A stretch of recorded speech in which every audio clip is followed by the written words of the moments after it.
On a standard display, the light is trapped inside a rectangle. You sit in front of it and you watch. But when a moving image spills over the walls and onto the floor, the viewer must physically navigate the room to see the whole work. This environment is a video installation. It moves the experience off the screen and into a three-dimensional space, where the audience walks, listens, and interprets the light around them. Over the next 6 minutes, we are going to move from a basic digital file to a stable, tested spatial setup where the audience can walk through the image itself. To begin, you need 6 core components: a seamlessly looping MP4, a projector, a playback laptop, standalone audio equipment, extra connection cables, and a roll of gaffer tape. Every emotional response you want from the viewer depends on these technical details. If the physical parameters aren't controlled, the artistic concept will not be communicated. Start by writing down exactly what your work is exploring in one sentence. Use this sentence to explain why the work requires a projector rather than a TV. If it works just as well on a screen, the installation lacks a spatial reason. Once the concept is clear, choose a projection mode.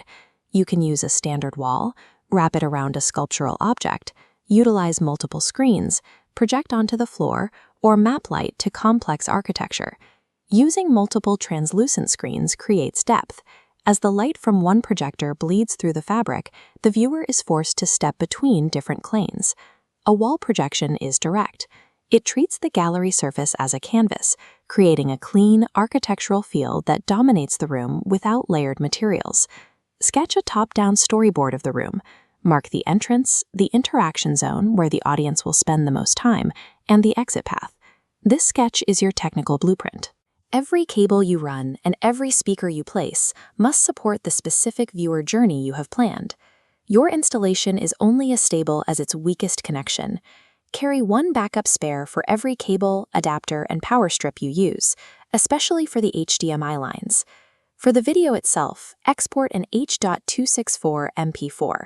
This format is the most reliable for consistent playback on laptops. Ensure the loop point is frame accurate to prevent a black flash at the end of the clip. Once the laptop is connected, disable all sleep modes and screensavers. Turn off system notifications to prevent pop-up alerts from appearing over your artwork during the exhibition. When you align the image, avoid using the digital keystone setting in the projector menu.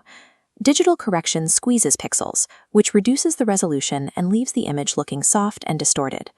Achieve a square image by physically moving and pivoting the projector stand until the light hits the wall at a 90-degree angle. Only use the focus ring once the physical placement is locked. These technical precautions ensure that the technology remains invisible.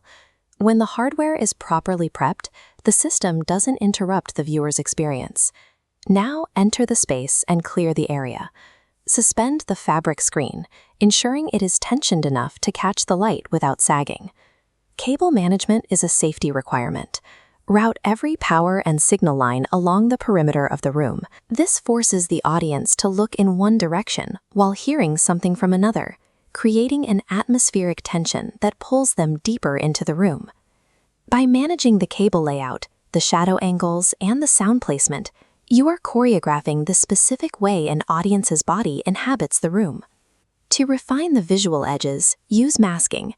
By placing black shapes in your video editing software, you can hide unwanted light spill and make the projection fit perfectly onto a specific sculptural object or wall section. Before running your final video, project a white grid. This grid reveals exactly where the image is being warped or stretched by the surface, allowing you to adjust your scaling for a perfect fit. Run through the final troubleshooting checklist. If the image is dim, darken the windows. If the aspect ratio is wrong, check your laptop's display resolution. The ultimate test is the silent walkthrough. Invite one person who is unfamiliar with the project to enter the running installation. Stand back and observe them without giving any instructions. Watch where they walk and where their shadow hits the surface. If they follow the audio or stop in the interaction zone as you intended, the spatial plan is working. When you document the work, lock your camera's exposure on the bright projection. If the camera tries to expose for the dark room, the video art will look washed out and the detail will be lost. When your technical choices support your concept, the digital file is no longer a recording. It becomes a living encounter between the image